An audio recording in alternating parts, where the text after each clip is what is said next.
Hello friends, कैसे हैं आप लोग। उम्मीद है फिट हैं, लाइफ एंजॉय कर रहे हैं। फ्रेंड्स, आज डिटेल से वीडियो शेयर करेंगे ज़ाफ़रान प्लांट्स के अबाउट, और इनको हम बल्ब से ग्रो कर सकते हैं। इसको केसर कहते हैं, इसको सैफरून कहते हैं, और ये बहुत ही एक्सपेंसिव हर्ब है। इसको बिल्कुल विंटर्स के स्टार्ट में आप ग्रो कर सकते हैं, और इसका जो स्पेसिफ़िक टाइम है वो बिल्कुल फ़िक्स नहीं है। अगर आपके एरिया का टेम्परेचर थोड़ा सा जल्दी ठंडा हो जाता है, वहाँ पे जल्दी ठंडक आती है, जल्दी सर्दी आती है, तो अपने सीड्स को आप जल्दी ग्रो कर सकते हैं, मतलब जो आपके बल्ब्स हैं। और बल्ब की सिलेक्शन बहुत ज़्यादा इम्पॉर्टेंट है। अगर आपका बल्ब ख़राब है या उसको फंगस लगा हुआ है, तो आपका सारा प्रोसेस अगर ठीक भी होगा, फिर भी आपको ना फ्लावरिंग होगी, ना आपको कोई अच्छे रिज़ल्ट्स मिलेंगे। अब यहाँ पे 2-3 मिसअंडरस्टैंडिंग है। बहुत सारे लोग कहते हैं कि बहुत बड़े साइज़ का बल्ब लेना चाहिए, उसके ऊपर अच्छे से फ्लावरिंग होती है। ऐसा बिल्कुल गलत है।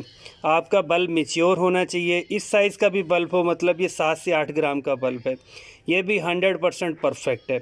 बल्ब बिल्कुल भी नूड नहीं होना चाहिए, मतलब नंगा मंगा नहीं होना चाहिए। इसके ऊपर ये जो मूँछें सी हैं, ये बहुत ज़्यादा इंपॉर्टेंट है। अगर नीचे भी यहाँ पे इसकी मूँछें सी हों, बाल सी हों, तो बहुत ज़बरदस्त है, जैसे ये वाला बल्ब है। मतलब जब आप इसको मिट्टी में सो करेंगे तो इसको फंगस के चांसेस बिल्कुल नहीं होंगे, क्योंकि ये बहुत ज़्यादा पल्पी सा होता है, बहुत ज़्यादा सॉफ्ट होता है। अगर थोड़ी सी भी ओवर वाटरिंग हो जाए, या इसको थोड़ा सा पहले से फंगस लगा हो, जिस तरह का इस बल्ब को लगा हुआ है, तो आपका सारा का सारा बल्ब ख़राब हो जाएगा, और जो गमले में बाकी बल्ब होंगे वो भी थोड़े दिनों बाद सारे ख़राब हो जाएंगे। सबसे बेस्ट यही होता है कि आप ज़्यादा सारे बल्ब लगाएं, मतलब 8-10 ग्राम वाले बल्ब लगाएं, मैक्सिमम 12 ग्राम वाला बल्ब लगाएं। जिस तरह ये 12 ग्राम वाला बल्ब है, इस तरह के बल्ब लगाएं, छोटे छोटे बल्ब लगाएं। अगर आप 25 ग्राम 20 ग्राम वाला बल्ब लगाते हैं तो वो आपको एक्सपेंसिव भी मिलेगा, और आपके प्लांट्स भी बहुत थोड़े से होंगे। अब बल्ब्स हमने बाई कर लिए हैं, ये सारे के सारे कोई 8-10-12 ग्राम वाला बल्ब है, और ये कोई 60 का है, कोई 40 का है। जिस तरह के छोटे छोटे बल्ब्स हैं, ये आपके 30 रुपीज़ की हैं। मतलब हमें क्वांटिटी पे फोकस करना है, बहुत ज़्यादा क्वालिटी पे फोकस नहीं करना। अगर इस तरह के 30 बल्ब हैं, उसमें से मैक्सिमम 20 बल्ब्स के ऊपर भी फ्लावरिंग हो जाती है, तो हमारा जो पर्पज़ है वो बिल्कुल हम अचीव कर लेंगे। अब इसके लिए कैसा गमला होना चाहिए, कैसे गमले की मिट्टी होनी चाहिए, वो स्टेप बाय स्टेप डिस्कस करते हैं। और बल्ब को लगाने से पहले आपने कभी भी इसको ना पानी लगाना है, ना आपने इसको पानी में सोक करना है, ना 2 मिनट के लिए, ना 2 घंटे के लिए। इसको ड्राई लगाना है, और आपका नेचुरली बल्ब ड्राई होना चाहिए, ऊपर मूछें होने चाहिए। जितने ज़्यादा बाल होंगे, आपका बल्ब अच्छा होगा, मैच्योर होगा, और वो शो करेगा कि वो 1 साल 2 साल पुराना बल्ब है। बहुत बड़े बड़े बल्ब और बहुत बूढ़े बल्ब कभी भी ग्रो ना करें, उनके ऊपर फ्लावरिंग नहीं होती है। ज़ाफ़रान ग्रो करने के लिए गमलों की जो सिलेक्शन है वो आपके मूड के ऊपर डिपेंड करती है। अगर आपका प्लान है कि आप 2 साल 3 साल तक बल्ब को गमलों में रखेंगे, तब आप बड़े बड़े ग्रो बैग्स में ग्रो कर लिया करें। जितना बड़े साइज़ का ग्रो बैग होगा, जितना बड़े साइज़ का मिट्टी का गमला होगा, प्याला होगा, और बहुत ज़्यादा डीप होगा, उसका ये होगा कि आपके जो बल्ब होंगे, जैसे ही वो ग्रो होंगे, उसकी रूट्स बनेंगी, और इसकी रूट्स बहुत ज़्यादा डेवलप होती हैं।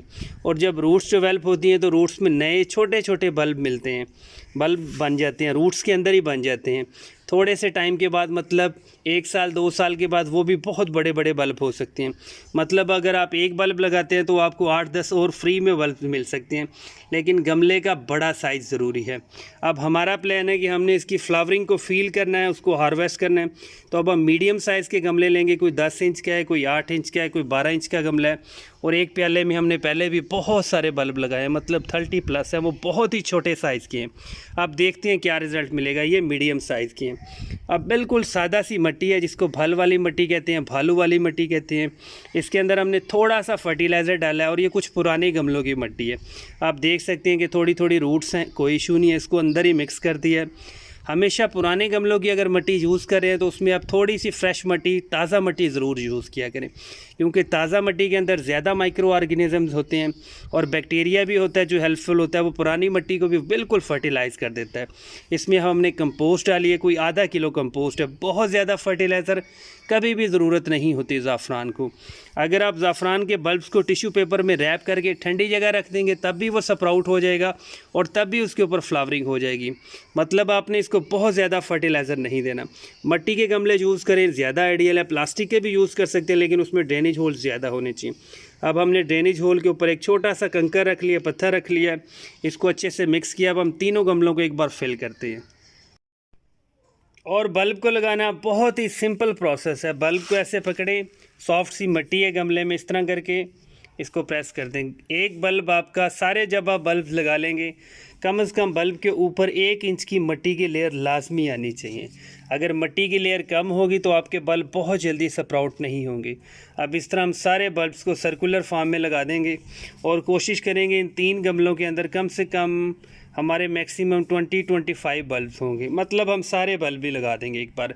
और 1 इंच मिट्टी की लेयर लाजमी होनी चाहिए। आधा इंच भी हुई तो आपके जितने भी बल्ब होंगे वो जल्दी स्प्राउट नहीं होंगे।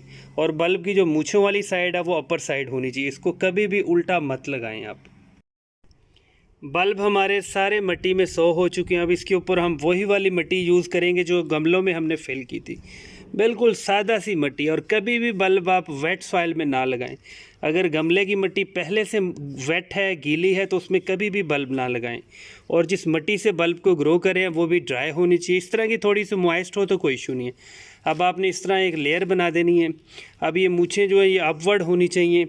अगर थोड़ी थोड़ी मिट्टी से बाहर निकाल लेंगे तो ज़्यादा अच्छा है। अगर नहीं भी निकालते, यूँ दबा देती है तो फिर भी कोई इशू नहीं। अब हम इन सारे बल्ब्स को कवर कर लेते हैं एक बार। अब इसको हम पाइप से पानी फ्लड करने लगे हैं। ये पहले वाले हमारे ज़ाफ़रान के बल्ब्स हैं। इसको कभी भी ओवर वाटरिंग नहीं करनी, बस डेली इतना सा पानी दे सकते हैं। अब ये वाले हमारे फ्रेश हैं। गमले में आप इतनी ज़्यादा मिट्टी फिल किया करें कि ऊपर से थोड़ा सा गैप हो पानी के लिए, क्योंकि जब आप फर्स्ट टाइम पानी देंगे तो मिट्टी ने एक बार नीचे की तरफ बैठ जाना है। जितने भी बबल्स होंगे, वैक्यूम होंगे, निकल जाएंगे। फर्स्ट टाइम आपने इस तरह पानी देना है थोड़ा सा। सेकंड टाइम आपने बहुत ज़्यादा पानी दे देना है, लेकिन वो सिर्फ सेकंड टाइम पानी देना है। गमले की मिट्टी नीचे बैठ जाएगी, काफ़ी बल्ब तक मॉइस्चर पहुंच जाएगा। अब आपने गमले की मिट्टी को मॉइस्ट रखना है, बहुत ज़्यादा पानी कभी भी नहीं देना है इसको। ज़ाफ़रान के बल्ब मैक्सिमम 15 दिन में सारे स्प्राउट हो सकते हैं। मतलब उसके ऊपर वाली जहाँ पे मूछें सी, वहाँ से इसके बिल्कुल घास फूस की तरह स्प्राउटिंग होती है। और गमलों की पुरानी मिट्टी यूज़ करने का यही फ़ायदा होता है कि उसके अंदर जड़ी बूटियाँ, वीड्स वगैरह के चांसेस नहीं होते। क्योंकि कभी कभी ऐसा भी होता है कि आपको फ़ील होता है कि शायद कोई जड़ी बूटी है, लेकिन ज़ाफ़रान का वो बल्ब होता है जो स्प्राउट हुआ होता है, क्योंकि बिल्कुल घास फूस जैसा होता है। जैसे जैसे ये बड़े होते जाएंगे फिर ये बुशी होंगे, ग्रोथ होंगे। अब जैसे ही हमारे बल्ब स्प्राउट होंगे, गमला हमारा बुशी होना स्टार्ट हो जाएगा। और ये हमारा सीजनल प्लांट नहीं है, परमानेंट प्लांट है। अगर आप इसको बड़े गमलों में ग्रो करते हैं तो 2-3 साल तक आपका प्लांट चलता है और बहुत सारे बल्ब मिल जाते हैं रूट्स के अंदर। लेकिन हमने इसको अब की बार इसको डिस्पोजेबल बनाया है। इनकी स्प्राउटिंग होगी, इनकी मैक्सिमम फ्लावरिंग होगी। मार्च अप्रैल तक हम सारे के सारे गमलों में से बल्ब जो होंगे, बचे होंगे, उनको सेव कर लेंगे, ठंडी जगह पे, ड्राई जगह पे रख देंगे और अगले साल हम दोबारा रीयूज़ करेंगे उन बल्ब्स को। मिट्टी का गमला ज़बरदस्त होता है। अब हमने ये प्रोसेस किया है 24 अक्टूबर को। ये वाले बल्ब हमने लगाए थे 19 अक्टूबर को। इनकी स्प्राउटिंग भी मैक्सिमम 15 दिन तक होगी और ये थोड़ा सा लेट होंगे। अब सेकंड अपडेट भी आपसे शेयर करेंगे। अब आप इसको धूप में कभी भी ना रखें, शेडी एरिया में रखें, क्योंकि अक्टूबर में भी जो धूप होती है वो थोड़ी सी तेज़ होती है, आपके बल्ब ख़राब हो सकते हैं। और अगर आप इसको गर्मी में रख देंगे तो बल्ब के अंदर फंगस लग जाएगा, वो जैसे मेल्ट हो जाता है इस तरह वो बिल्कुल गलने लगेगा। बहुत ही सेंसिटिव प्लांट होता है ये आपका, इसलिए आपने इसकी ज़्यादा केयर करनी है। बहुत ज़्यादा फर्टिलाइज़र नहीं देना, बहुत ज़्यादा पानी भी नहीं देना। आप देखें गमलों में जो हमने मिट्टी डाली थी वो ऐसा ऐसा कंडेंस हो गई है, नीचे को बैठ गई है। अब जब आप सेकेंड टाइम थोड़ा सा ज़्यादा पानी देंगे ये और नीचे की तरफ बैठ जाएगी और बल्ब तक 100% मॉइस्चर मिल जाएगा और आपकी स्प्राउटिंग बहुत जल्दी होगी। अब सेकेंड अपडेट आपसे शेयर करेंगे। Thank you.